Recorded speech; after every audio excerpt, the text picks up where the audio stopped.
This was Nancy and Sharon singing "You Have Everything in Your Hands" on my visit here in August '86.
Places, and one thing that kind of was brought out, the major scene and the cross, it seemed to be displayed, and really that all started at Christmas time, and so we'll sing a song about the cross. And so we just sang this over once. The kids said, let's sing a song. Well, I said, if you want it, then I will too. So we just sort of put it together here somewhere.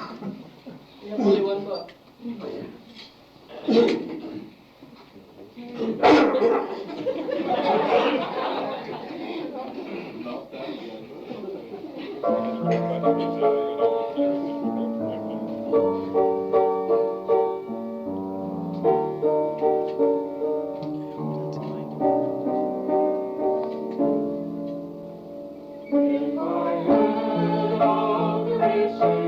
This world has to give all the comfort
We know what farming is all about.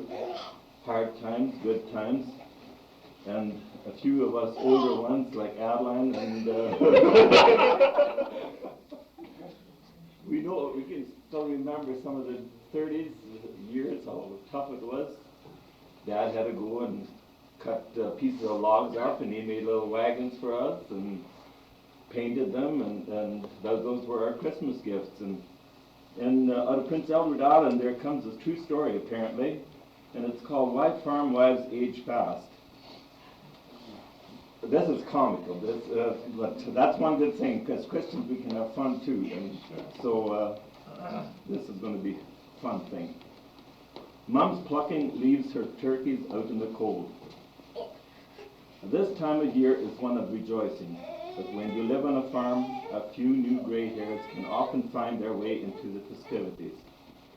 I'll especially never forget one Christmas in the 30s when the holidays held a laughable, from this distance anyway, series of surprises that more than demonstrates why farm wives age fast. Cash was hard to come by that year. Even with Christmas months away, I had no idea how I would afford a turkey, let alone gifts for the children. Then one day, out of the blue, a solution walked in. Aunt Ada appeared, bearing turkey eggs. Quick as a wink, I set them under a broody hen, and before long I had 10 squawking gobblers. That, I thought, was the end of my worries. I'd even have birds to sell on the market to raise some Christmas gift money. The turkeys feathered out and fatted nicely. By then it was cranberry season, and there was nothing I enjoyed more than picking those fat, rosy berries. For days I picked until dark. As I harvested my crop, visions of our Christmas dinner floated through my mind. It all seemed so simple. One evening I got home from the bog, and as usual, rattled out the pots and set the day's picking to simmering on the stove. Then I called Willie, my son. to again carry up the mash to the turkeys. He did as was asked, but soon, wide-eyed and breathless, shot back into my kitchen. "Ma," he blurted out, "those turkeys are dead." Impossible, I thought. How could we have Christmas without them? But sure enough, my inspection verified the sad news. As I said, cash was short in those days, and nothing ever went to waste on the farm. So bitterly disappointed though I was, I hopped the fence and began gathering the feathers from the motionless birds. "At least we'll have a couple of pillows," I stammered to Willie through my tears. I worked furiously, feathers flying hither and yon until all 10 birds were plucked. And then I got the surprise of my life. No sooner had I removed the last feather from one of those turkeys than one of those turkeys staggered to its feet and began floundering around in the barnyard. In rapid order, all 9 others began wobbling after it. Willie couldn't help but laugh at my shocked expression. "They're not dead, Ma," he shouted, "they're drunk." One sniff of the leftover cranberry mash quickly confirmed he was right.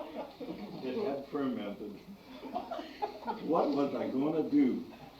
10 featherless turkeys were wandering around in the barnyard, and we had weeks of cold weather to go before Christmas.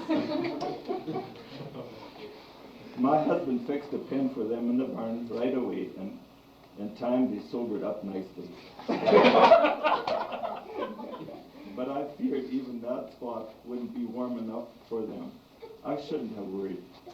The news of our drunken turkeys' plight spread throughout the neighborhood. That next night when I arrived at my Women's Institute meeting, I found all the ladies had brought their knitting needles.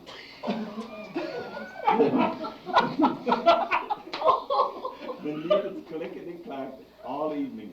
By the time the meeting was over, each of my turkeys had a little sweater. It took hours of struggling, but Willie and I eventually had our birds in their little turkey necks. And they made quite a sight. 10 turkeys in bright sweaters strutting around the barnyard. Those turkeys may not have looked like typical daubers, but they survived. And some 50 years later, so does my memory of a Christmas that could happen only on a farm. Actually should be done with background music. What kind of music? Should I put on my laughing tape? We can put some music on. Yeah. It needs some typical German music. German to go music? with this. I haven't used German music. Yeah, you can try to have in German then.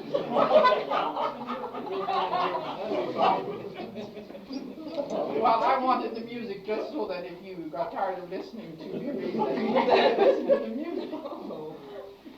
Oh, but I was going to read the Christmas story as told in a different light, but Walter already did that. So I will. That's Well, okay. that's- Read it. Yeah. Oh, that's fine. Sure. We don't have to use it twice in one evening. It was from a different slant altogether, but I have something else here. It's typical, something that German people would do in the Advent season. It's from Karl Heinrich Wagerler, actually, and he does a very good job of reading it.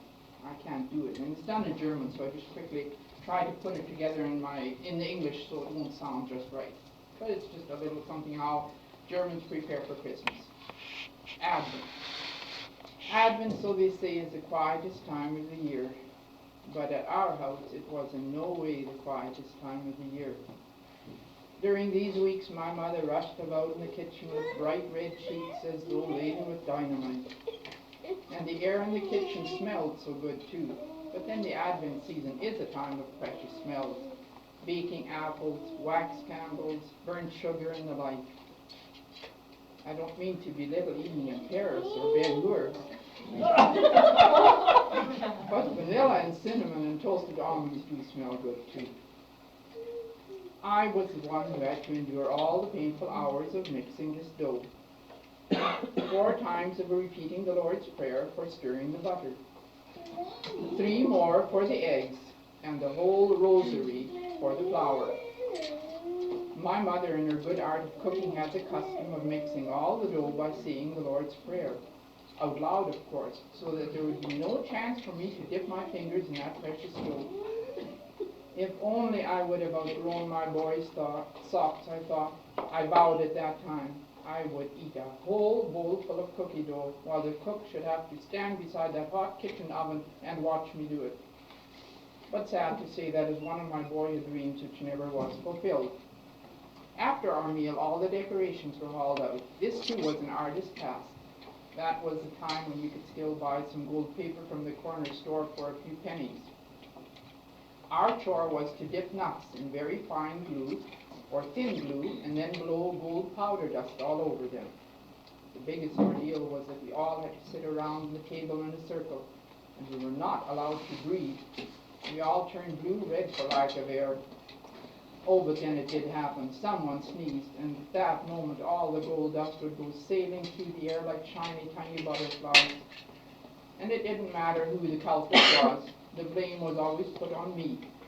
And that didn't help matters any, because I burst out crying, and I knew the gold dust went sailing through the air. And for punishment, I was abandoned to the pantry, and there I had to wrap the countless cookies in silver paper. On the second Sunday of Advent, my father would climb up into the attic and bring down the manger scene all stashed away in that huge box. The next few evenings were spent gluing and repainting, for a few lambs were lame, and the donkey needed a new tail. But at last we had all the parts together again, and we placed it on the mantel, and there it stood, just like new, all glistening and sparkling clean, with the dim light in the stable where the baby Jesus lay on the bed of hay, and his mother Mary kneeling beside in her shiny new robe. Behind them stood the ox and the donkey, simply staring at this wonder. And the donkey would always get a new bundle of hay stuffed in his mouth, which he never ate anyway. But that is the way all donkeys are. They just look and never understand anything. Since my father was a carpenter, he always thought of something for Joseph to do. Joseph couldn't just stand there. Either he had to be chopping wood, or else he to stir the soup, or another year he would be carrying a lantern to guide the way to the shepherds who came from afar to bring their cheese or bread or something which poor people can afford. And then finally the very last thing had to be done. For days I'd been waiting for this. My father would suddenly grab our baby sister and pinch her tight between his knees, and I could pull out one of her longest hair from her braids. This we would fasten to the golden feathery angel and hang it above the manger, so it would sway gently as if floating in mid-air. And the Gloria which the angels sang, we did that ourselves. Didn't sound very musical. But God does not look at our mouth, but rather at our heart. And it is not as though he only understands laughing either. Always on the 21st of December we could write our wish list, but it had to be written clean and neatly, and at the top of my list I would write the things that I would get anyway, mittens, stockings, and shirts. And year after year I would put down one of my highest dreams, a big box of building materials. This must have been a wonder box from all that I had heard about it. And even today I think the architects get their ideas from this kit, but I never got it anyway. It was probably due to the exact bookkeeping of my sins, like broken window panes and stolen sugar pieces and the like, which were entered into that golden book, and all these acts I could not undo before Christmas. And after I finished my list and placed it on the windowsill, out of brotherly love I had to write the list for my youngest sister. And always at the tip of her tongue she would blabber a sleeping doll, a doll crib, a doll house, and all such silly things. And then underneath I would put need not need.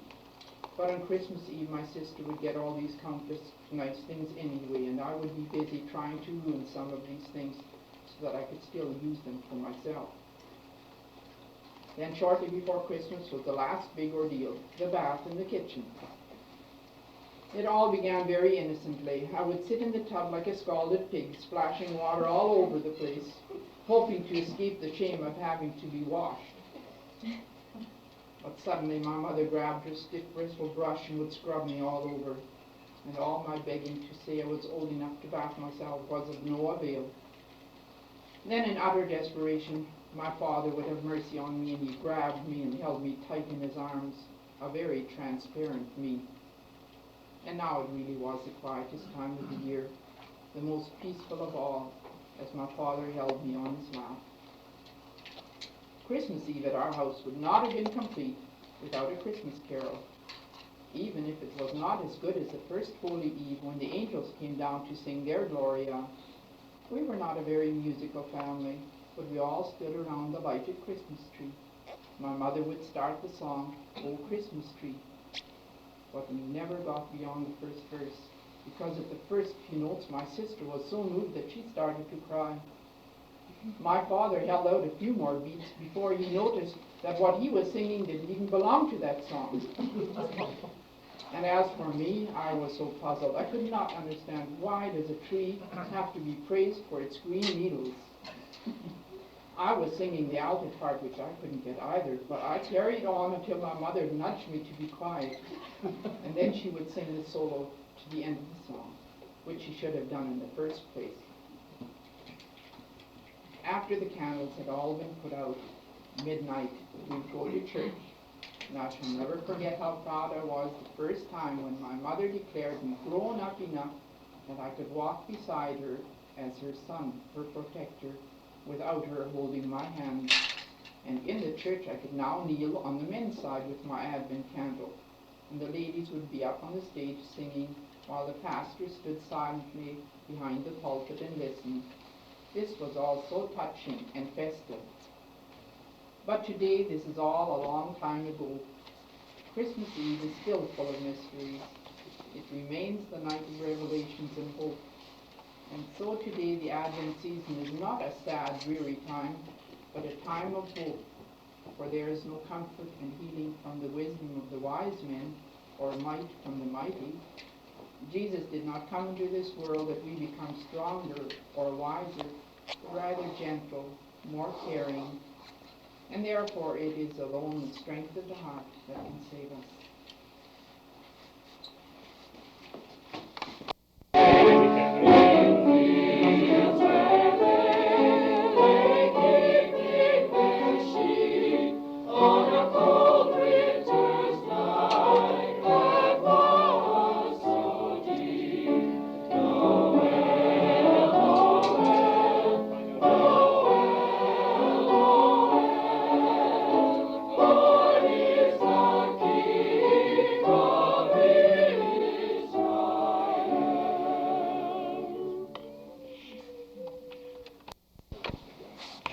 I think it was enjoyable being away from home, mind you, but I think we had a very homey setting. Enjoyed ourselves as a family. Did probably more singing and a few things like that than we normally do. It was good. While we're waiting for the fellows to get their guitars and their sheets of music, I'd like to share one thing with you.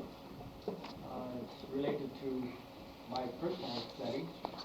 Some of you may know that I happen to have a little project that happens to have tenants living in it.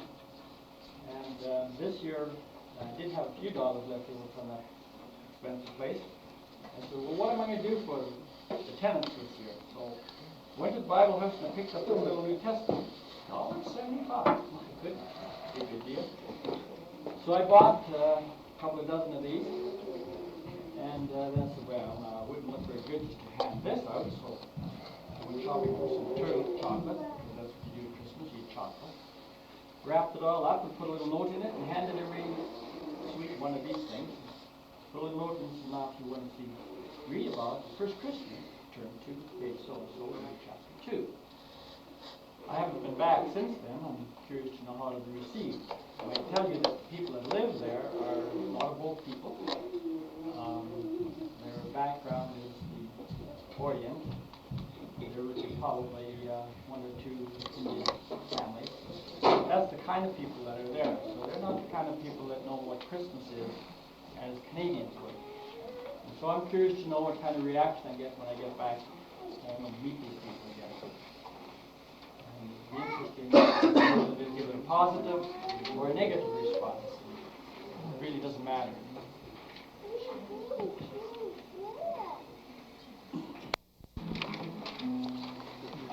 to the Ula.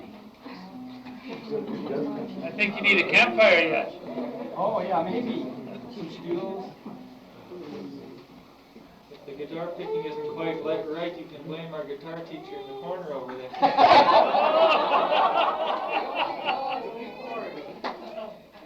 You haven't taught them enough yet.